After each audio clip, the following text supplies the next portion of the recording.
What is going on, everybody? It's Franz and we're back for NXT for the first time in about 2-3 weeks. We have NXT live on the USA Network. Of course, this is going to be happening for you guys. This review coming out 2 days later, as I am watching the actual NXT episode Thursday afternoon. So you guys will be getting this Friday at noon. This was the first show back since back live since December 18th, where we had Rhea Ripley win the NXT Women's Championship, and as you see, the picture reflects it now. I don't know who runs that other wrestling promotion, AEW. I don't know who runs that women's division, but they should be taking pointers on how to build their women's division. That bad taste that AEW left in your mouth. And like the second match of the show, the second like beginning of that show still, with Chris Statlander getting screwed like that and that match ending as lame as it did. NXT again showing you how to build women, how to make women feel important. You started the show off with Rhea Ripley, Toni Storm interrupting her, Kaylee Ray interrupting them, and Io Shirai coming out. You also had Candice LeRae coming out, and it led to a 6-woman tag match. Is it the most creative thing WWE or NXT has done? Not really. However, I'm going to say that it's better. Anything's better than what they did on TNT on Wednesday. That was absolutely one of the worst things I have ever seen. It makes the wedding on Monday Night Raw look good, but that's not here nor there right now. This was also the start of the Dusty Rhodes Tag Team Classic. The last two iterations, 19 and 18, both culminated at right before Takeover, the week before Takeover in WrestleMania weekend, leading to the winners getting a tag team title match against the tag team champions, of course, at Takeover. This time around, I don't know if there's any stakes outside of winning the prestigious Dusty Rhodes Tag Team Championship Cup. I couldn't tell you. I know Gallus and the Undisputed Era were in a tag team match tonight with the winner moving on. We also find out who Kushida's tag team partner is going into his tournament match next week, and I'm telling you right now, I'm absolutely excited about it. It's going to be great to see this tag team duo back together, and we'll talk about it later. I have actually never seen this tag team duo of Kushida and his tag team partner before, but I've heard so many good things about him, so I can't wait to see that next week. However, as I said, we started the show off, and out comes Rhea Ripley. She said, we get a "You Deserve It" chant as she comes out.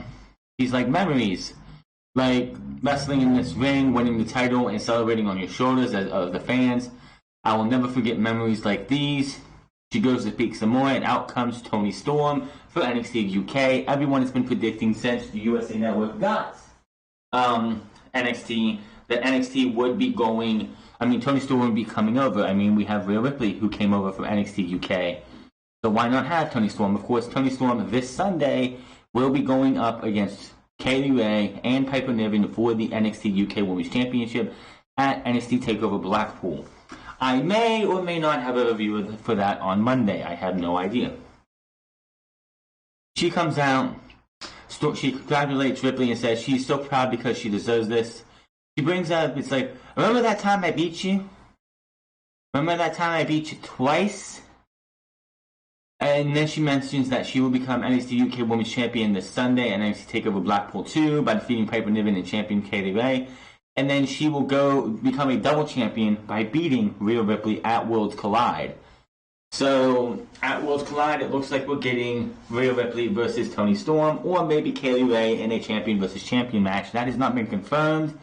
It was something that she wanted, and of course, Rhea Ripley accepted. However, that was not confirmed on this episode of NXT that match is happening. It will all pertain to if Toni Storm wins her match this Sunday. It would not surprise me if we go to Worlds Collide, or we go to NXT next week, and it's being told that, yes, that match is going to happen. It's all going to pertain to what happens this coming Sunday. We get a Tony 2 belts from the crowd, which thought that was funny. Out comes Miss Kaylee Ray herself and says, no one believes that, because there's no way you're taking the title from me on Sunday, making it to Worlds Collide. Storm is quickly interrupted by Io Shirai's music, who comes out. Fans pop big for Io Shirai. I read somewhere that Io Shirai is very unhappy in NXT. I don't know if it's the money. I don't know if it's creative. It's got to be one of those two things. Don't tell me it's anything else, because she's been out there putting on some of the best matches they've had last year and the year before that. Maybe it's the heel turn. I don't know. I know she's engaged to be married to Evil of New Japan Pro Wrestling. Maybe she wants to move back to Japan. All I know is Stardom is looking to give her a big money contract, as they are now part of the New Japan Pro Wrestling family, as they are owned by the parent company of New Japan Pro Wrestling. So Stardom is looking to get Io Shirai, who would be Io Shirai and Kairi Sane, aka Kairi Hojo, back in their ranks. And honestly, WWE wants to move Io Shirai up to the main roster to prevent that from happening. If I'm Io Shirai, I'm turning that down. Why would I want to go to the main roster? And it wouldn't be about money. It would be about creative. Apparently, it also could be something to do with how she's not happy with her current spot in NXT. That could be it. Maybe she expected to be NXT Women's Champion at least once by now, and the fact that she hasn't been because they wanted to keep it on Shayna Baszler for as long as they did. I don't know. I'm not in the woman's head. I don't know Io Shirai personally. But if she's unhappy, I don't think moving her to the main roster is going to make her any happier. Maybe it's the fact that they broke the Sky Pirates up. Maybe she was happy when Kairi Sane was down in NXT and they were teaming up together. And then they broke that up to put Kairi Sane on the main roster and tagged her with Asuka. And Io Shirai has been down there on her own now. I don't know. I don't have an inkling of idea of what's going through Io Shirai's head. If she's happy leaving NXT and going back to Japan and being in Stardom, then let the woman go be happy. If moving her up to the main roster would actually make her happy because she'd be making a lot more money, then that's what you do. I don't know. But she comes, she hits the ring with the mic. Shirai makes it clear she wants the title. She points at the championship and says, "Mine!" Just outright it says, "Mine." Now out comes Bianca Belair. EST chant, which I don't know what that even means. Says she got 20/20 vision, haha, get it, 20/20. And she can see that she's better than all others in the ring. Ripley smacks the mic away. Candice is out next. And the ring begins to fill out. Ripley says, "Let me guess. Just stop. Let me guess, Candice. You want to fight too?" Candice gives the, "Yeah, I do," kind of look. She says, "Me too." Bam! Just waxes Bianca Belair right in the jaw. All 6 women start brawling. The heels bail, the babyfaces stare them down, and out comes the referee to tell the ring announcer that I can't get her name out. I can't remember her name off the top of my head. That there is a 6-woman tag match happening right now.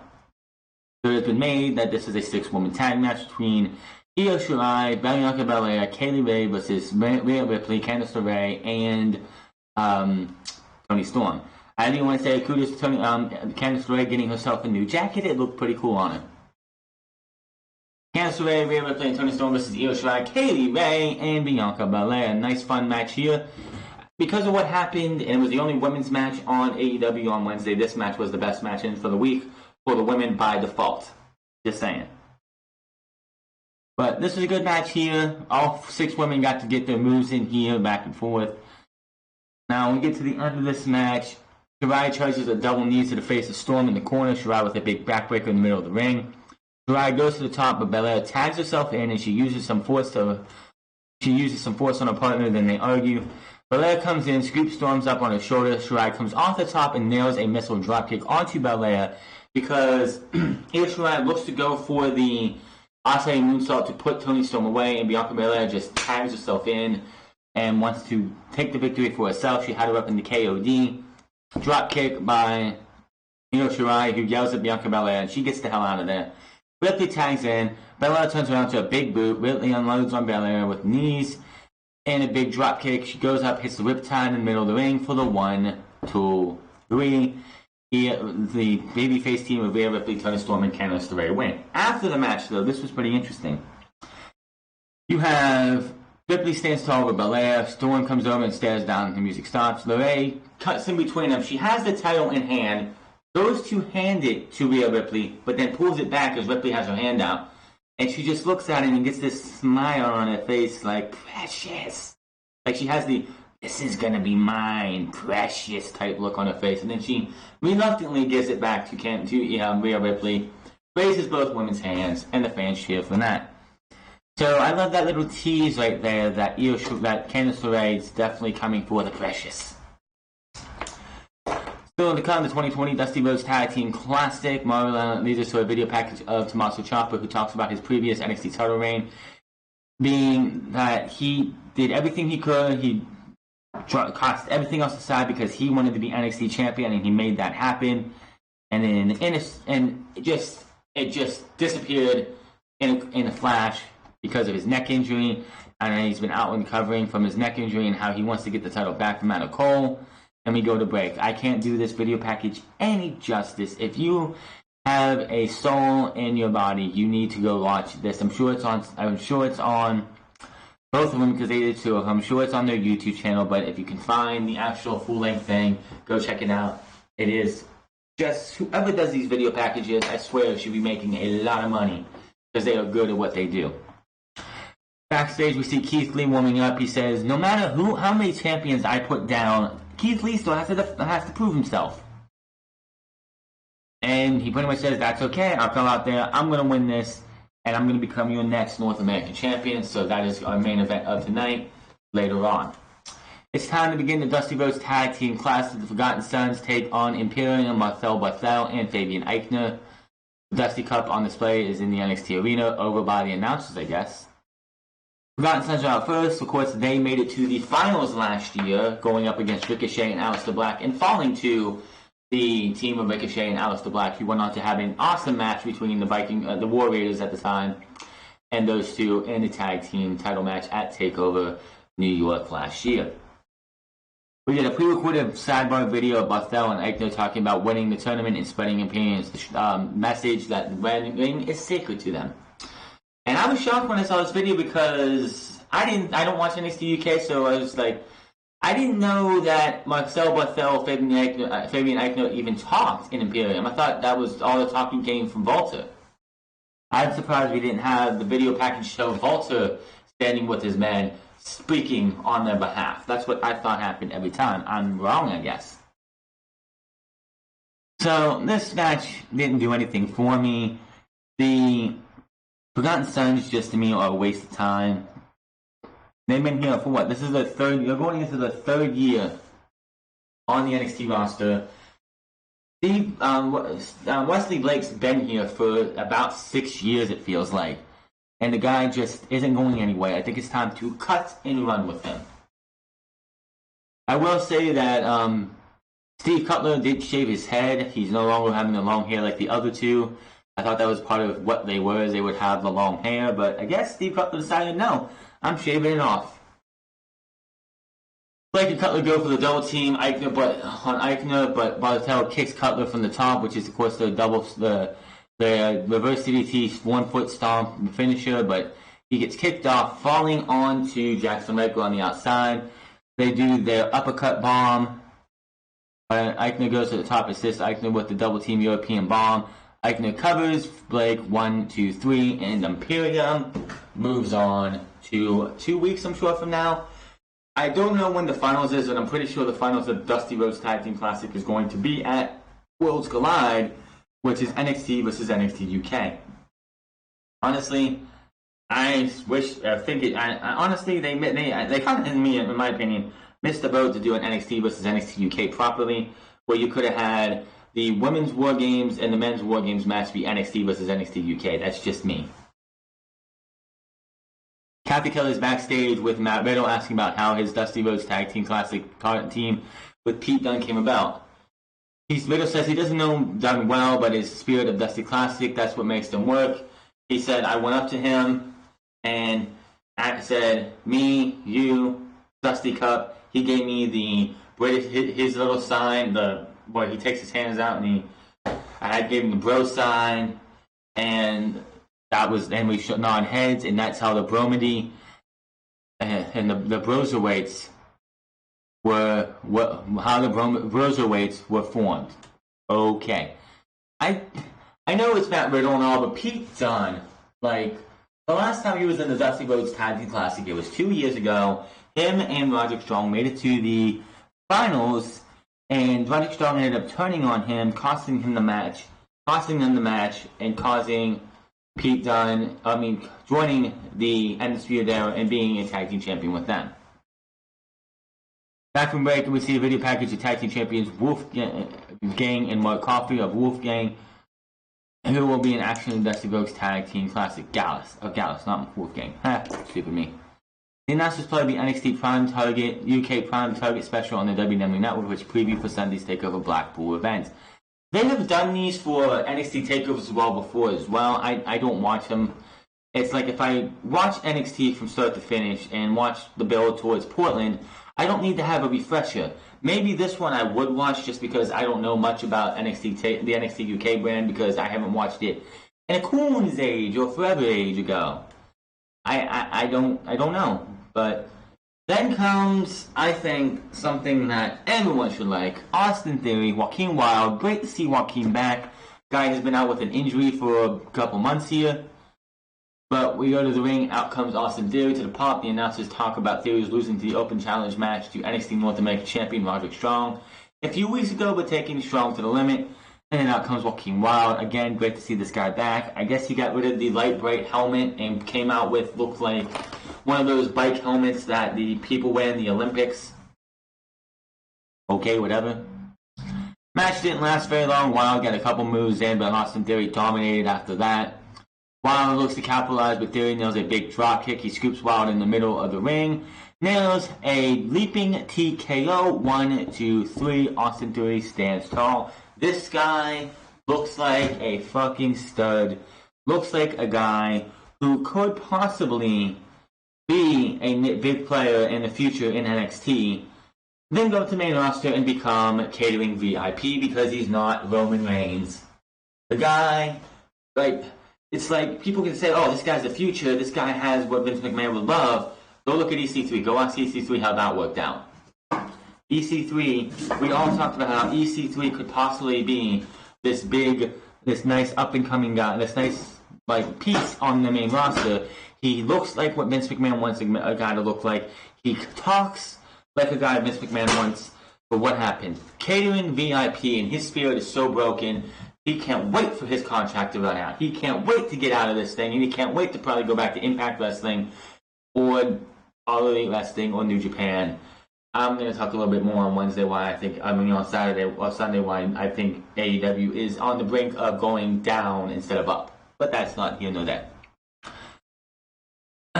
So, Austin Tillery, definitely a good showing here. Can't wait to see more from him. I just hope they don't take forever deciding what they're going to do with him.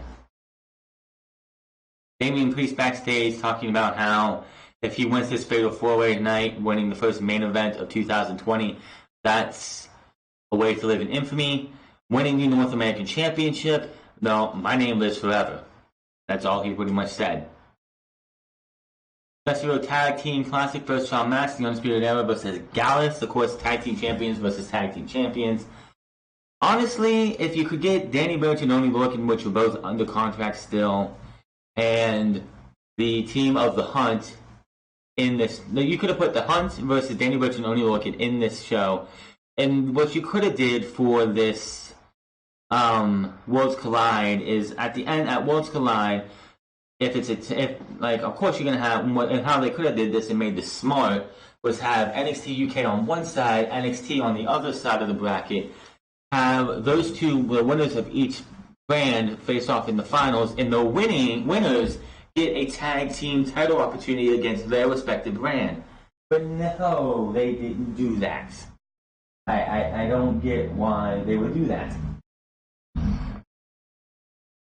We go to the ring, and out comes the Undisputed Era Tag Team Champions Kyle O'Reilly and Bobby Fish with NXT Champion Adam Cole and North American Champion Roderick Strong. Coffee and Wolfgang were out next. No sign of Joe Coffee, probably off getting prepared for Sunday as he takes on Volta for the NXT UK Championship. I never really noticed it until in this episode of NXT, but man, it's gotta suck. And yes, Mark and Joe Coffey's, that's their actual last name. They didn't come out with anything else. They are Mark and Joe Coffey. It's just like Matt and Jeff. Their actual last name is Hardy. So man, it must really suck going through life with the name Coffee as your last name. There were so many coffee puns towards the end of this match, it was just gag me with a fucking spoon, man. The two teams meet in the middle of the ring, showing their titles off, talking trash. The bell rings. Wolfgang attacks both opponents as they were in the corner. He takes O'Reilly, he splashes O'Reilly, and just throws him across the ring and unloads on him. Wolfgang blocks a shot and takes O'Reilly to the corner. Coffee tags in for the double team. Coffee and Kyle try shots. Kyle turns it around and to the corner for the tag. Fish nails a big knee to Coffee and rams him back in the corner. Coffee turns it around and launches Fish across the ring. Fish comes back with a stiff back body drop. Wolfgang and Coffee double team Fish in the middle of the ring. Wolfgang rocks Fish with a European uppercut and more offense. Cole and Kyle provides distraction as Fish turns it back around and Wolfgang takes him into the corner. Kyle tags back in and unloads on Wolfgang in the middle of the ring. Wolfgang fights out, but Kyle grabs him for a guillotine attempt. Wolf counters with a big body slam. Coffee comes back in and dominates Kyle in the corner, talking trash and the other members of the group. Coffee with a stiff Irish whip in the corner. Wolfgang comes in and fights off both opponents. Wolfgang sends Fish to the floor over the top rope and clotheslines Kyle onto the apron. The Undisputed Era briefly regroup on the outside and jumps on the apron to taunt, talk trash, and try and get into Gallus' head, and we go to commercial break. As we get towards the end of this match, though, both teams are in the middle of the ring as fans are chanting on. They start they go to blows with each other, but it's not the fast-paced blows that you would usually see from a tag team match. These guys are just doing just stiff shots to each other, slow and methodical type shots. Fisting strong on the outside. Coffee's launched out onto them, taking both down. Cole ends up getting involved as the referee is distracting, decking Wolfgang with a big kick. Fish and O'Reilly make the tag for the big total elimination on Wolfgang for the 1, 2, 3. The Undisputed Era move on to 2 weeks from now. After the match, the Undisputed Era grab the titles and celebrate to the stage. As the music plays, we go to replays. Gallus looks on as the Undisputed Era poses together on the stage. We see the recent happenings between Finn Balor and Johnny Gargano. Gargano will be here to talk about it. Back from break, and we get a video package of Flash Morgan Webster and Mark Andrews, who will be in action next week, against Matt Riddle and Pete Dunne for the Tag Team Classic. We go to the ring, and out comes Gargano to a mixed reaction. I mean, yeah, Gargano was gone for a while, and it was great for him to come back, but there are a lot of people who are definitely tired of Johnny Gargano. I mean, he's been with NXT for so long, and Gargano is definitely not the norm for NXT, or NXT has felt. The guy has been in NXT since 2015. 2015, that's almost 5 years ago. It's 4.5 years ago. Him and Tommaso Ciampa came in on the original Dusty Rhodes Tag Team Classic. And he's had his ups, he's had his downs, he's had his lefts, he's had his rights, his fronts, his backs, whatever you want to call it, his injuries, his good storylines, his bad storylines, and I think a lot of people are just coming off the bandwagon of Johnny Gargano. So, and yeah, usually if somebody is in NXT as long as Johnny Gargano has been, they haven't had as successful a career as Johnny Gargano, being the first ever Triple Crown winner, being Tag Team Champions, North American Champion, NXT Champion, inside, being on every takeover from, I think, the first takeover in 2016 to Takeover Toronto. He missed War Games, unfortunately. He'll be at Portland, all right. But being just that constant in NXT, it's not normal for NXT fans. We're used to seeing guys, men and women, being there for maybe a year and a half, and then moving to Raw and SmackDown. So seeing a guy like Johnny Gargano, like Tommaso Ciampa, even though Tommaso Ciampa has missed about 2.5 years since 2015. Has missed 2.5 years due to injury. That's just how it's been. Johnny Gargano's been lucky, missing very little. But says he's been waiting a long time to get a loud mic to talk about the Prince. Boos get louder. He said he's not going to take anything away from what Finn Balor did for NXT for building the brand, and he won't take anything away from Balor putting him on the shelf for a few months. But all of that is the past. Gargano says Balor likes to say his future is his past, and now his past is standing right in the ring because Balor didn't finish the job when he had him on the ramp. Gargano goes on and talks about how Balor couldn't wait to put the flag down when he was in NXT and he won that championship. He was flag bearer. He held that flag proud and strong. And then when he got that call to move on, he couldn't wait to put that flag down and get out of here. He says he got the same phone call in August, but the difference between me and you, Pan, is I turned it down. I don't buy that one bit. The only phone call that he got about coming up to the main roster, and you don't turn down the main roster. You get told you're coming to the main roster, you go to the main roster by hook or by crook. And stay here because when I say I love this place, I actually mean it. More fan chants now cheer for him and say now as the Johnny Wrestling chant starts, but it's still a mixed reaction overall. Gargano talks about how he came to NXT and took it to a new heights with the fans, but without Balor because he abandoned his place. Gargano said NXT left Balor behind and that eats Balor alive. It eats him alive and NXT doesn't need him. Out comes Finn and Balor finally. Balor congratulates Gargano on a promo and says maybe we should call him Johnny Promo now because that's the only thing doctors will clear him for.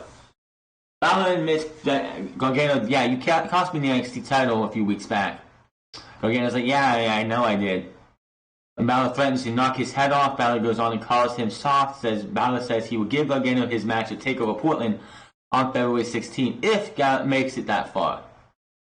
He drops the mic and they stare each other down as the music hits. So already we are in the first episode of NXT on in the year 2020, the actual first episode. Last week didn't count. And we already have a match challenge for in Portland. Yeah, go back to October 2nd when NXT moved to the USA Network. We didn't start building towards NXT TakeOver War Games until 3 weeks before the show started. It was absolutely ridiculous, man. So the fact that now we're doing this right is just crazy. So it looks like they realized that, wow, we did yes, War Games was a good show. I'm not saying it was bad. There hasn't been a bad takeover yet. But someone in there was like, wow, we really didn't do that build very well. That was the worst build. It was a good show. Wasn't the best show of the year by far. But that was the worst build to a takeover there has ever been. And now, here we are, 2 months later, and they're already starting to build to Portland, which is about 6 weeks from now. Imagine that. Imagine that. The first takeover for this brand of the year is getting built to be than the last takeover of the year last year got. Cameron Grimes is backstage as we continue this on. He's just going in a rant. I can't understand half of what he's saying. Well, that country accent, I couldn't tell you, but yeah, he goes completely on a complete tirade and rant. Should be the NXT champion, should be North American champion, should be this, should be that, and just puts his hat on and cools down and leaves. The announcers bring up the terrible and devastating Australian fires that are just running roughshod all over Australia. And they talk about going to redcross.com/AU, redcross.com.au if you want to donate. I wish I could help out, I really do, but in my situation right now, I can't. If you can, please donate to them. Do what you can. Help out this, Australia in this time of need. Tony Storm and all these other Australian-born wrestlers have gone out there, and I hope they've helped out too. It's just terrible what's going on in Australia. We get the Dusty Rhodes break. We get a Dusty Rhodes promo for the Grizzled Young Vets, and then Kushida's mystery partner for the Dusty Rhodes Tag Team Classic is none other than his old tag team partner of the Time Splitters, Alex Shelley. Yes, I have not seen Alex Shelley wrestle in a wrestling ring since his time in TNA was over. When him and Chris Sabin left, I just lost all. I didn't lose interest. It's just I had lost all ability to watch him wrestle. He went to Japan, formed the Time Splitters with Kushida. They had some success. He came to Ring of Honor and they did the Motor City Machine Guns there with Chris Sabin. They had success. So it's great to see this, and obviously they need to win next week. I do not want this Alex Shelley thing just to be a one-time thing. I would also love to see the Machine Guns in NXT next year. They want to go to do the Dusty Tag Team Classic next year. I would love to see Alex Shelley and Chris Sabin come in and do a run in the Dusty Rhodes Tag Team Classic as the Motor City Machine Guns, which I know they own the name to, so they can't use it. So it's great to see that we will see the Time Splitters versus the Grizzled Young Vets next week. Cannot wait.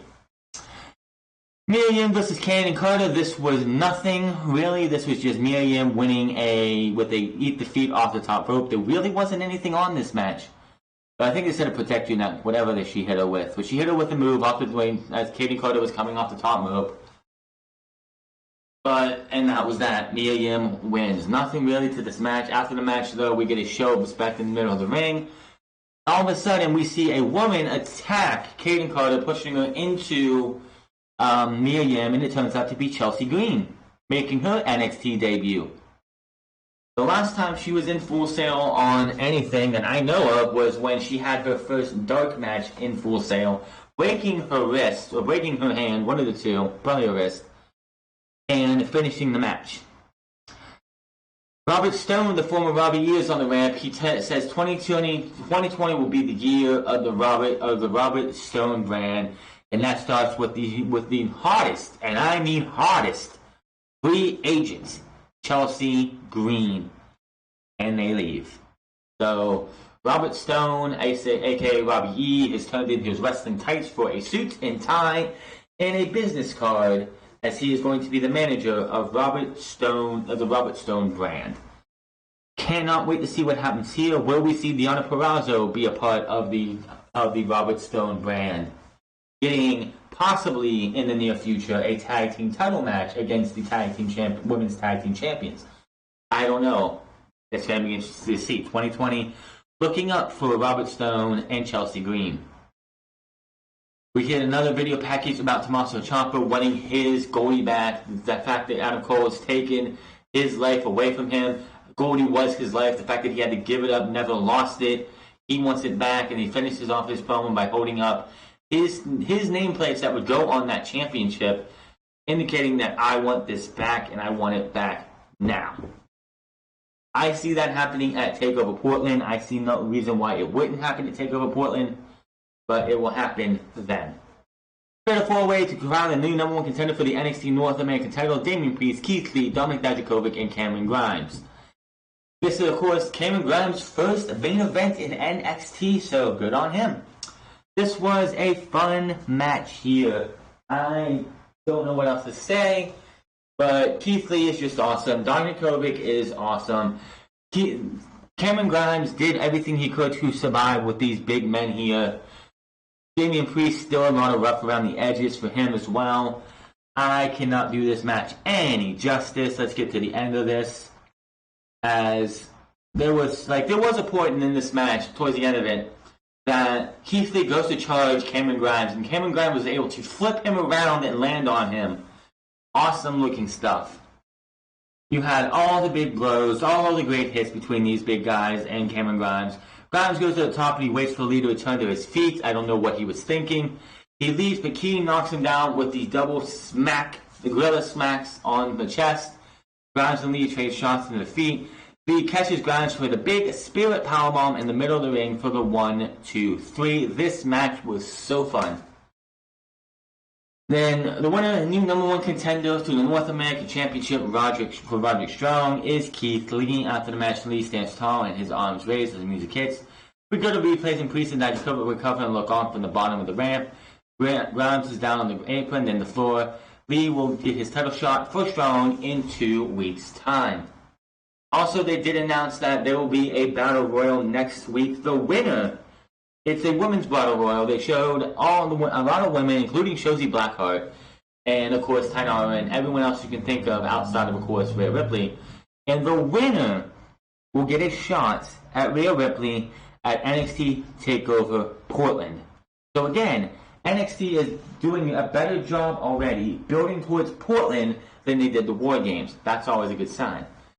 NXT, really fun show this week. NXT showing everybody that the women's division in NXT is the strongest. I put it on Twitter on Friday. from best to worst, the 5 best to worst women's divisions in the wrestling today. NXT is 1, SmackDown is 2, Impact is 3, Raw is 4, AEW is 5 because AEW's women's division is a joke. Just saying. Can't wait to see what happens with Adam Cole and Tommaso Ciampa. I wonder if we're going to get some rebuttals next week in the promo packages. I think that would be fantastic. 2 weeks from now is going to be great with Keith Lee and Roderick Strong. I could honestly see that having a fuck finish with Keith Lee and Roderick Strong being delayed towards Takeover Portland, or maybe that's when the Velveteen Dream makes his return. I don't know. All I know is NXT is in a good spot. I'm not saying AEW is not in a bad spot, but there are parts of AEW that are in a very, very rough, bad spot.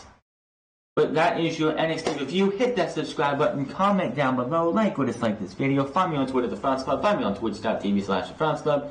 Find me at The France Plays as well, as I am playing, have some game content out there, trying to work on a couple things to get on there here in the near future, but not at now.